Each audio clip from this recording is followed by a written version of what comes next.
L'histoire n'est pas faite que de cruauté. C'est aussi une question de bêtise incroyable et créative. Nous laissons de côté la guillotine et le chevalet pour explorer le côté véritablement bizarre de la justice. C'est un monde où les mauvais musiciens étaient contraints de porter des flûtes de la honte en fer, et où les animaux de la ferme passaient en jugement avec leurs propres avocats. Ceci n'est pas une histoire de douleur, c'est une mise en avant des moments les plus glorieusement illogiques de l'humanité. 1. Disons que vous avez passé une nuit vraiment épique dans l'Angleterre médiévale, une nuit qui s'est terminée par une déclaration d'amour à un cheval et une tentative de payer vos vers avec un bouton. Le lendemain matin, au lieu d'une simple amende, vous pourriez être condamné à porter le manteau de l'ivrogne. Ce n'était pas un vêtement élégant, mais un tonneau en bois claustrophobe et plein d'échardes, fabriqué sur mesure pour l'humiliation publique. Votre tête dépassait par le haut et vos bras sortèrent par les côtés, vous rendant totalement inutile. Vous seriez forcé de parader à travers la ville, publicité ambulante pour les périls de la bière bon marché. Imaginez l'embarras total. Le poids, l'odeur de bière éventée et de regret, et l'incapacité de faire quoi que ce soit d'autre que de se dandiner.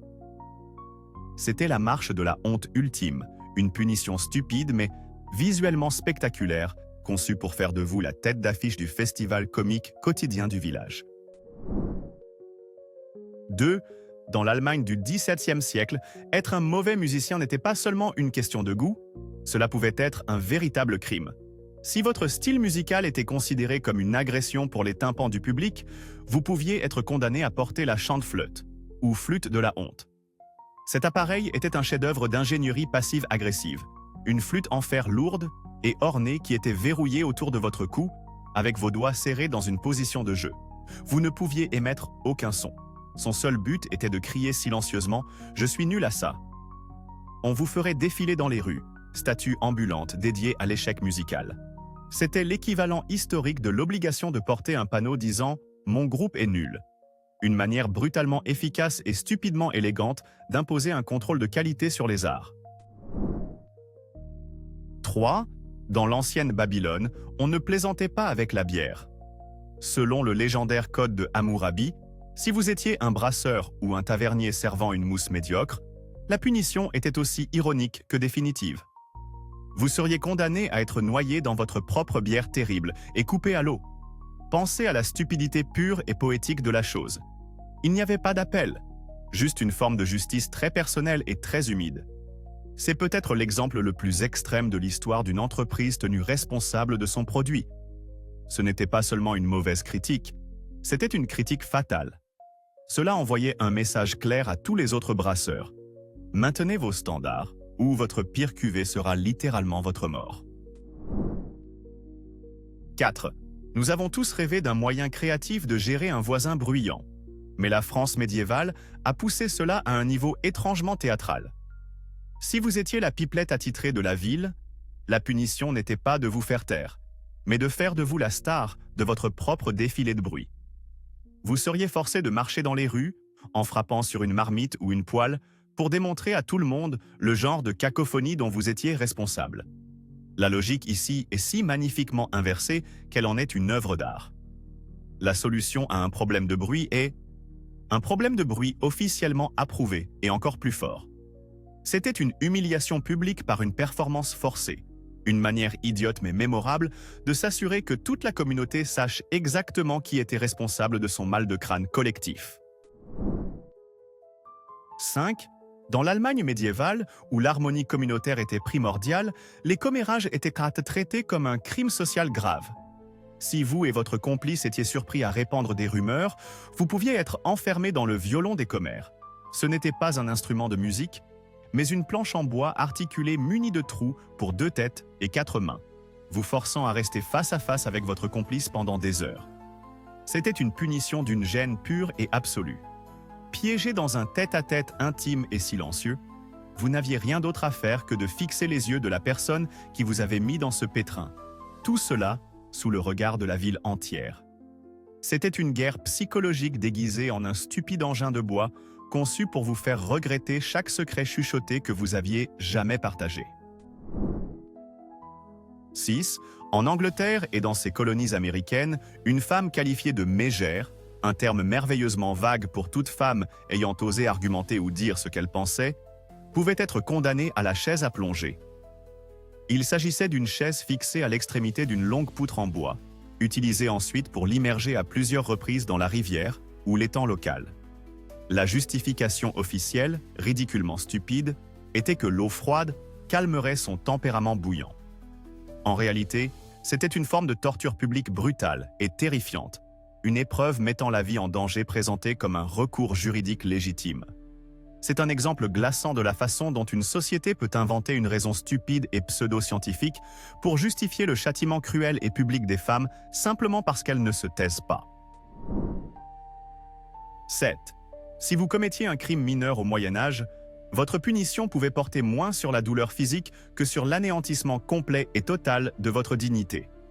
On pouvait vous condamner à porter le bonnet et les clochettes, l'uniforme complet et criard d'un bouffon de cour. Contraint de revêtir la tunique aux couleurs vives et le chapeau ridicule aux grelots tintant sans cesse, vous deveniez un symbole vivant et parlant de la sottise.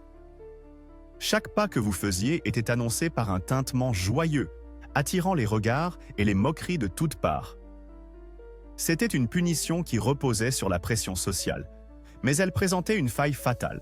Si la personne n'avait aucune honte au départ, elle en faisait simplement le plus beau jour de sa vie, ruinant ainsi l'effet du châtiment pour tout le monde. 8. L'armée romaine était l'incarnation même de la masculinité disciplinée, bâtie sur un idéal de courage appelé virtus. Ainsi, lorsqu'un soldat faisait preuve de lâcheté, la punition devait être aussi écrasante que possible sur le plan psychologique. L'une des sanctions les plus ingénieusement stupides consistait à forcer le soldat à porter une tunica muliebris, une tunique de femme, et à se tenir debout au centre du camp toute la journée. Dans ce monde hyper masculin, cela était plus dévastateur qu'un coup de fouet. C'était une déclaration publique qu'il avait si totalement échoué en tant que guerrier qu'il n'était plus considéré comme un homme aux yeux de ses camarades. C'était un rituel bizarrement théâtral et profondément humiliant, une forme de guerre psychologique conçue pour instrumentaliser les rôles de genre afin d'imposer la discipline sur le champ de bataille. 9. Au Danemark, on a apparemment regardé le manteau de l'ivrogne en se disant « c'est trop doux, nous pouvons faire mieux, ou pire ». Leur solution contre l'ivresse publique était une logique véritablement déconcertante connue sous le nom de coupe de l'ivrogne. Il ne s'agissait pas de n'importe quel récipient. C'était un gobelet énorme et ridiculement surdimensionné que le contrevenant devait remplir de bière et vider d'un seul trait. La théorie, si on peut l'appeler ainsi, était une sorte de traitement extrême du type « soigner le mal par le mal ». C'était une approche de type « ça passe ou ça casse », où le remède était une dose potentiellement mortelle du poison lui-même. C'est une punition qui semble avoir été inventée par d'autres ivrognes. Un rituel bizarre qui pouvait soit vous donner la gueule de bois du siècle, soit simplement vous achever définitivement. C'est un exemple parfait de tentative de résolution d'un problème en l'aggravant agressivement de manière considérable. 10. L'Athènes antique, berceau de la démocratie et de la philosophie, a décidé que les châtiments physiques brutaux étaient un peu primaires. Ainsi, pour les délits mineurs, ils ont conçu une forme de torture singulièrement intellectuelle et démoralisante. Ils forcèrent les gens à regarder de mauvaises pièces de théâtre. Ce n'était pas seulement une soirée ennuyeuse, c'était une agression de vos sens et de votre intellect cautionné par l'État. Imaginez-vous attaché à un siège de pierre, forcé d'endurer des heures d'un jeu d'acteurs épouvantable, des dialogues maladroits et une intrigue si absurde qu'elle vous faisait mal au cerveau. Pour une culture qui vénérait le théâtre comme une forme d'art noble, être soumis au pire de celui-ci constituait une profonde forme de tourment. C'est peut-être la punition la plus passive-agressive de l'histoire, prouvant qu'on n'a pas besoin de fouet et de chaînes quand on dispose d'un art de la scène vraiment affreux et financé par le gouvernement. 11. Les Romains, tout comme les Grecs, apprécièrent profondément les arts, mais ils avaient aussi peu de patience pour ceux qui y étaient médiocres. Si vous étiez un poète de la Rome antique, dont les vers étaient tout simplement exécrables, vous n'auriez été ni exilé ni mis à l'amende. Au lieu de cela, vous seriez soumis à un enfer psychologique particulier. être forcé de réécrire sans cesse vos propres poèmes affreux jusqu'à ce qu'ils soient jugés acceptables. C'est un niveau de tourment créatif qui est à la fois génial et incroyablement cruel. Ce n'est pas seulement de la critique, c'est être forcé de confronter l'abîme de sa propre médiocrité encore et encore. Imaginez être enfermé dans une pièce avec votre pire travail, un éditeur infernal vous surveillant de près, sachant que vous ne pouvez pas partir avant d'avoir transformé d'une manière ou d'une autre vos déchets littéraires en or. C'est une punition conçue pour briser l'esprit d'une personne, une strophe terrible après l'autre. 12. Le système juridique de l'Europe médiévale déraillait parfois complètement pour entrer dans un domaine d'absurdité pure et simple avec la pratique des procès d'animaux. Oui, vous avez bien entendu. Des animaux, porcs, rats, charançons et même des essaims de criquets pouvaient être formellement accusés de crimes, traduits en justice et mis en procès. Un cochon ayant blessé un enfant pouvait être arrêté et se voir attribuer un avocat d'office qui plaiderait sincèrement sa cause. Les archives montrent des avocats défendant leurs clients animaux en soutenant qu'ils avaient été provoqués ou qu'ils agissaient en légitime défense.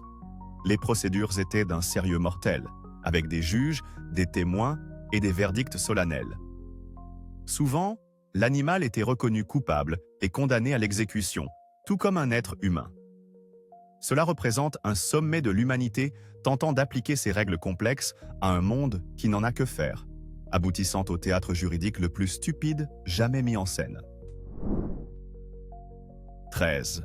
Les Romains avaient le sens du spectacle, et nulle part cela n'est plus évident que dans leur châtiment pour le meurtre d'un parent proche, connu sous le nom de poena culei ou peine du sac. Ce n'était pas une simple exécution. Le condamné était d'abord battu, puis cousu dans un sac en cuir épais. Mais il n'y était pas seul. Pour des raisons qui échappent à toute logique saine, il était rejoint par un cocktail bizarre d'animaux vivants, un chien, un coq, une vipère et un singe. Le sac entier, ce chaos grouillant et paniqué, était ensuite jeté dans une rivière ou dans la mer. C'est un châtiment si excessivement complexe et étrangement spécifique qu'on a l'impression qu'il a été conçu par un comité sous l'effet d'un très mauvais acide. Pourquoi ces 4 animaux? On ne peut que le deviner, mais cela reste la méthode d'exécution la plus ridiculement outrancière et créativement stupide jamais conçue. 14. L'Empire aztèque menait ses affaires avec rigueur, et ses lois sur l'ivresse publique étaient un modèle d'escalade drastique. Si vous étiez surpris en état d'ébriété pour la première fois, la punition était l'humiliation publique. Votre tête était complètement rasée, vous marquant comme un déviant à la vue de tous. C'était un avertissement sévère, une tâche sociale. Mais si vous étiez pris une seconde fois, il n'y avait pas d'amende, pas de travaux d'intérêt général, pas de seconde tête rasée. La punition était simplement la mort. C'est tout. D'une mauvaise coupe de cheveux à la peine capitale en une seule étape facile. Il n'y avait pas de juste milieu, pas de règle des 3 fautes. Le système juridique aztèque vous donnait exactement une chance de retenir la leçon. C'est une pente glissante, terrifiante de bêtises, sans aucune pente du tout, juste un seul pas, puis un précipice. 15. Les Prussiens étaient connus pour leur discipline rigide et leur efficacité brutale, et leur approche de l'ivresse publique ne faisait pas exception. Au lieu de simplement enfermer quelqu'un, ils ont conçu un châtiment dégoûtant, humiliant et d'un pragmatisme sinistre, la recherche de l'ivrogne. Le contrevenant se voyait remettre une brosse à dents, oui, une brosse à dents, et était chargé de nettoyer les latrines publiques. Ce n'était pas seulement un geste symbolique, il devait frotter les endroits les plus sales de la ville avec l'outil le plus comiquement inadapté imaginable. C'était une agression multisensorielle conçue pour forger un lien puissant et inoubliable entre la joie de boire et l'horreur des déchets humains. C'est une punition qui est à la fois profondément stupide dans sa cruauté et terriblement intelligente dans son efficacité en tant que moyen de dissuasion. 16. En Écosse et en Angleterre, si une femme était considérée comme une mégère ou une commère, les autorités disposaient d'un appareil véritablement monstrueux pour la faire taire, la bride de la mégère. C'était un masque de fer terrifiant, une cage qui était verrouillée sur la tête de la femme. C'était déjà assez grave en soi, mais la caractéristique la plus diabolique était le mort, une petite plaque, souvent couverte de pointes acérées, qui était forcé dans sa bouche et pressé sur sa langue. Toute tentative de parler entraînait une douleur atroce et des blessures graves. C'était un outil d'humiliation publique et de torture, conçu non seulement pour faire taire une personne, mais pour la mutiler pour le crime d'avoir parlé. Il s'agit de l'une des réactions excessives les plus stupides et les plus barbares de l'histoire face à ce qui n'était, au pire, qu'un agacement. 17. L'Amérique coloniale, terre de liberté et de nouveaux départs, possédait également une forme de justice populaire unique, désordonnée et bizarre, connue sous le nom de goudron et plume. Ce n'était pas une punition officielle, mais elle était populaire. Si vous mettiez en colère la communauté locale, une foule pouvait s'emparer de vous, vous déshabiller et couvrir votre corps de goudron de pain chaud et collant. Puis, pour le grand final, on déversait des sacs entiers de plumes sur vous jusqu'à ce que vous ressembliez à un poulet grotesque à taille humaine. L'objectif était une humiliation publique intense et la douleur, car le goudron chaud provoquait souvent de graves brûlures et le retirer était un processus atroce qui arrachait la peau. C'est un châtiment qui plane dans un espace étrange entre l'agression brutale et un projet artistique surréaliste et cauchemardesque, transformant une personne en un monument collant et ambulant à la stupidité de la foule. 18. L'époque victorienne était obsédée par la moralité et le travail acharné. Et cette obsession a conduit à l'invention de l'un des châtiments les plus inutiles et les plus accablants jamais conçus, le moulin à marcher. Mais ce n'était pas l'équipement de sport que nous connaissons aujourd'hui. C'était une roue cylindrique massive munie de marches que les prisonniers étaient si forcés de gravir jusqu'à 10 heures par jour. La partie vraiment stupide? Souvent, le moulin ne servait absolument à rien. C'était une machine à moudre le vent. Son seul but était d'épuiser et de démoraliser les prisonniers par un travail exténuant, monotone et totalement dénué de sens. C'était une punition par la futilité, un système conçu pour briser l'esprit d'un homme en le forçant à passer sa journée entière à marcher vers nulle part sans rien accomplir. C'était l'incarnation physique d'un cauchemar bureaucratique et inutile. 19. Si le moulin à discipline était jugé trop collaboratif au goût du système carcéral victorien, ils disposèrent d'une option plus personnelle pour briser la volonté d'un prisonnier, la manivelle. Il s'agissait d'une simple poignée dans la cellule d'isolement d'un détenu, reliée à un mécanisme à l'intérieur d'une boîte.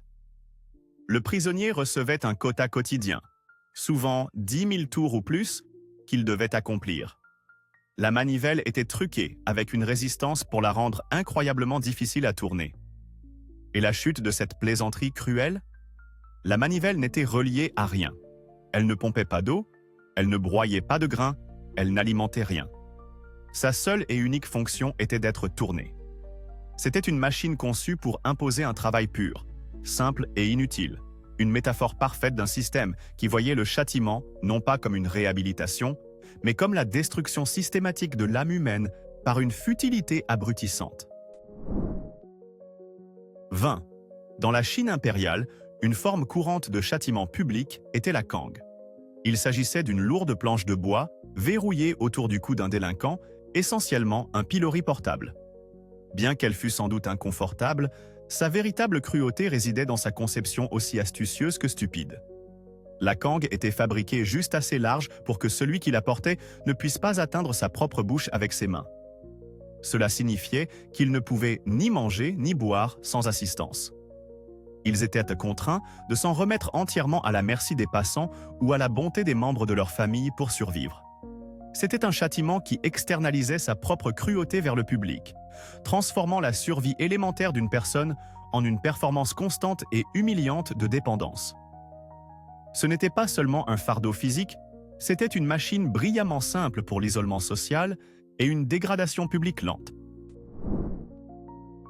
21. Le Moyen-Âge avait une approche unique pour déterminer la culpabilité ou l'innocence, appelée ordalie, ce qui revenait essentiellement à confier le système de justice à Dieu en espérant le meilleur. L'une des versions les plus populaires était l'épreuve de l'eau bouillante. L'accusé devait plonger son bras dans un chaudron d'eau bouillante pour récupérer une pierre ou un anneau au fond. Ensuite, son bras était bandé et scellé. Si, après 3 jours, la plaie guérissait proprement, il était déclaré innocent car Dieu l'avait manifestement protégé. Si elle était infectée et suppurante, il était coupable.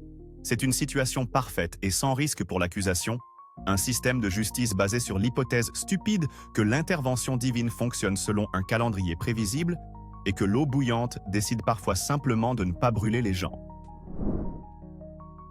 22. Dans l'Empire ottoman, à certaines périodes, le café était considéré comme une substance dangereuse et psychotrope qui favorisait la paresse et les pensées séditieuses. La réponse officielle à cette crise de la caféine était, naturellement, tout à fait proportionnée et sensée. Si vous étiez surpris en train de boire du café, la punition pouvait être une sévère bastonnade. Mais pour les récidivistes, certains sultans, comme Mourad IV, auraient intensifié les choses de manière spectaculaire. Le châtiment pouvait consister à vous faire coudre dans un sac en cuir et à vous jeter sans cérémonie dans le détroit du Bosphore. C'est un niveau de réaction excessive qui est vraiment stupéfiant. De la dégustation d'une tasse de café à servir de nourriture pour les poissons en une seule étape. C'est un rappel stupidement terrifiant que les plus grandes paniques morales de l'histoire commencent souvent par quelque chose d'incroyablement trivial. 23. Dans certaines parties de l'Amérique primitive, on a décidé que le traditionnel poteau de flagellation était un peu trop statique et ennuyeux. Ils ont donc inventé une version plus athlétique et chaotique du châtiment, la course au poteau de flagellation. Au lieu de simplement attacher le condamné à un poteau, on lui donnait une petite avance et on le forçait à courir vers une ligne d'arrivée désignée, comme la limite d'un comté ou un panneau de ville. Toute la foule, menée par le shérif ou un flagellateur désigné, se lançait alors à sa poursuite, essayant d'asséner autant de coups de fouet que possible avant qu'il n'atteigne la sécurité. C'était un spectacle bizarre et brutal qui transformait le châtiment corporel en un sport de spectateurs tordus, une combinaison horrifiante entre une flagellation publique et une course populaire. C'est un système stupidement chaotique où la sévérité de votre punition dépendait entièrement de votre vitesse de course. 24. Les puritains de l'Amérique coloniale étaient repassés maîtres dans l'art de la honte publique, et ils ont inventé un moyen de transformer vos péchés en une déclaration de mode obligatoire. Au lieu de simples amendes ou du pilori, les délinquants étaient souvent contraints de porter leurs crimes cousus sur leurs vêtements. L'exemple le plus célèbre est le A, écarlate pour l'adultère, mais il y en avait d'autres. D, pour l'ivrognerie, T, pour le vol. Vous deveniez un panneau publicitaire ambulant de vos propres défaillances morales, forcé de porter l'étiquette de votre pire moment partout où vous alliez. C'était une forme de punition profondément personnelle et psychologiquement implacable, conçue pour faire de vous un paria dans votre propre communauté. C'est une interprétation stupidement littérale de l'expression « porter son cœur sur sa manche », sauf qu'au lieu de votre cœur, c'est votre casier judiciaire. 25. Les anciens Égyptiens, une civilisation connue pour son architecture monumentale et sa théologie complexe, avaient aussi quelques idées intéressantes concernant la petite délinquance. Au lieu d'amendes ou de travaux, une punition recensée pour les infractions mineures était la gourmandise forcée. Le coupable était conduit dans un lieu public et contraint de consommer de vastes quantités de nourriture et de boissons, généralement des mets riches et gras, bien au-delà du seuil de confort. L'objectif était de le forcer à vomir violemment et de manière incontrôlable devant la foule. C'était un châtiment qui utilisait les propres réflexes naturels du corps comme une arme. L'humiliation ne résidait pas seulement dans le crime, mais dans le spectacle dégoûtant et involontaire de se purger en public. C'est une forme de justice bêtement viscérale, conçue pour être si désagréable et embarrassante que l'on y réfléchirait à 2 fois avant de voler à nouveau une miche de pain. 26. Dans la Chine impériale, préserver sa dignité était primordial, particulièrement pour la classe éduquée des fonctionnaires du gouvernement. Ainsi, le système juridique a conçu une punition spécifiquement élaborée pour être aussi humiliante que possible, le tingzang, ou la flagellation publique des fesses. Un fonctionnaire ayant perdu les faveurs de l'empereur était amené à la cour impériale, dépouillé de ses vêtements inférieurs devant ses pairs, et frappé avec de longs bâtons de bambou. Ce n'était pas seulement un passage à tabac douloureux, c'était un rituel de dégradation conçu pour détruire la réputation et la face d'un homme.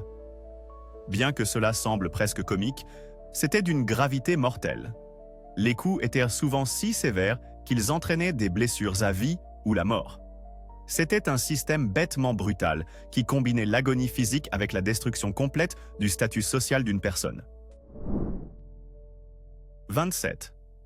À travers diverses cultures et époques, une forme de punition particulièrement vile et dénuée d'imagination est apparue à plusieurs reprises.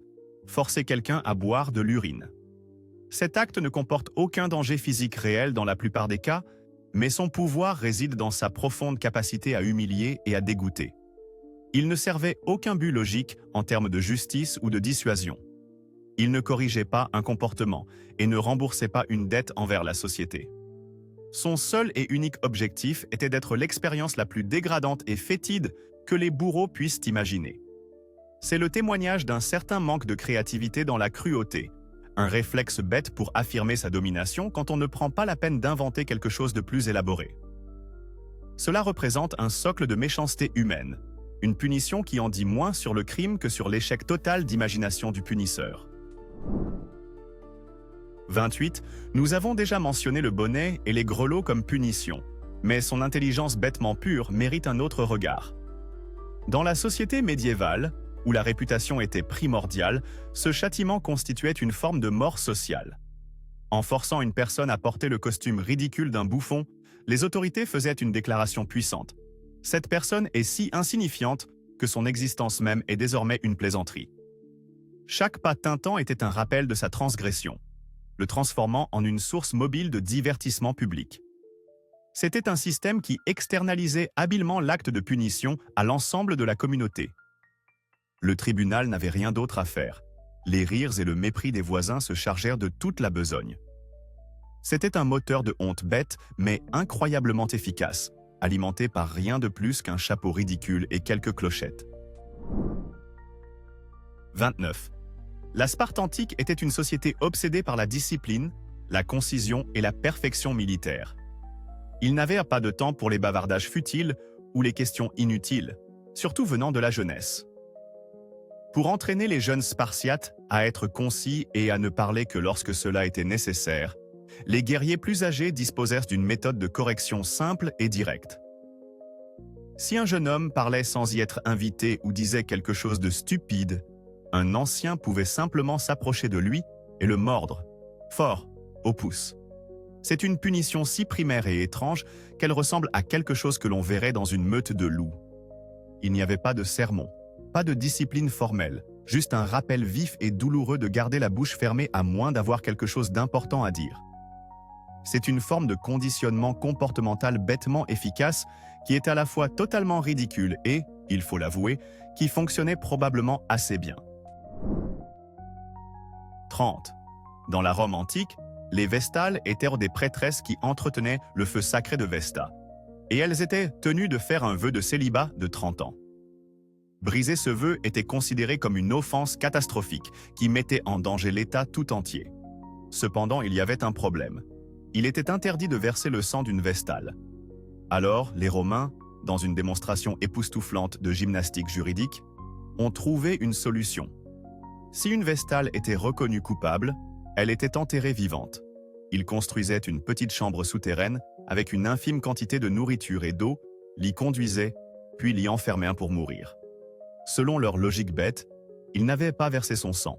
Elle allait simplement s'arrêter de respirer. C'était une exécution terrifiante, au ralenti, qui leur permettait de la tuer tout en suivant techniquement la lettre de la loi. 31. La bureaucratie de la Chine impériale était une machine bien huilée d'une immense complexité, et l'empereur était considéré comme une figure divine. Cette combinaison a créé un environnement aux enjeux absurdement élevés pour les érudits qui préparaient les documents officiels.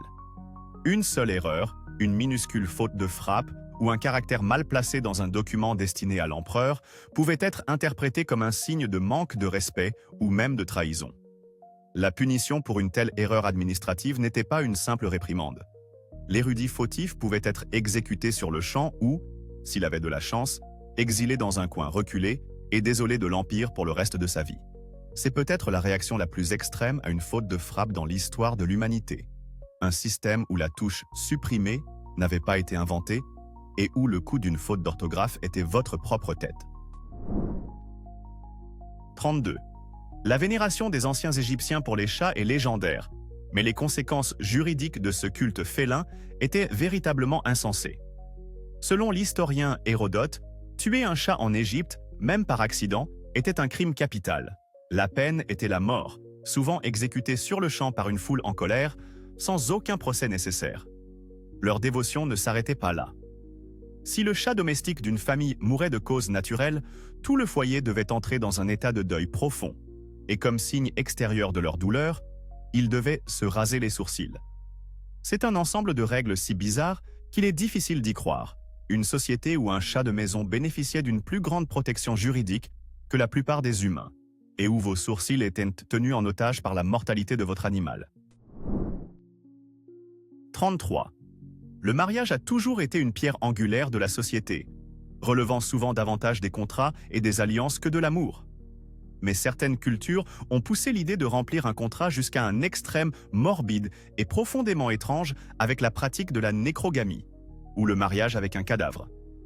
Si un homme mourait après avoir été officiellement fiancé, mais avant la cérémonie de mariage, la mariée pouvait être forcée d'épouser son corps sans vie. La cérémonie se déroulait comme prévu, le marié décédé étant maintenu, debout, devant l'autel. Il n'était pas question d'amour. Il s'agissait d'honorer l'accord entre les familles, de garantir les droits d'héritage ou parfois de s'assurer que le défunt est un conjoint dans l'au-delà. C'est une pratique si incroyablement stupide et troublante qu'elle défie toute logique moderne, transformant ce qui devrait être une célébration de la vie en un rituel bizarre, juridiquement contraignant, avec un participant non consentant et très très silencieux. Ainsi s'achève notre tour d'horizon de la folie législative. Des fautes de frappe meurtrières à la justice basée sur la mode, l'histoire a prouvé que sa capacité d'absurdité est illimitée. Mais nous savons que ce n'est que la partie émergée de l'iceberg. À présent, nous vous mettons au défi. Quelle est cette punition historique incroyablement stupide, bizarre ou absurde que nous avons complètement omis de mentionner?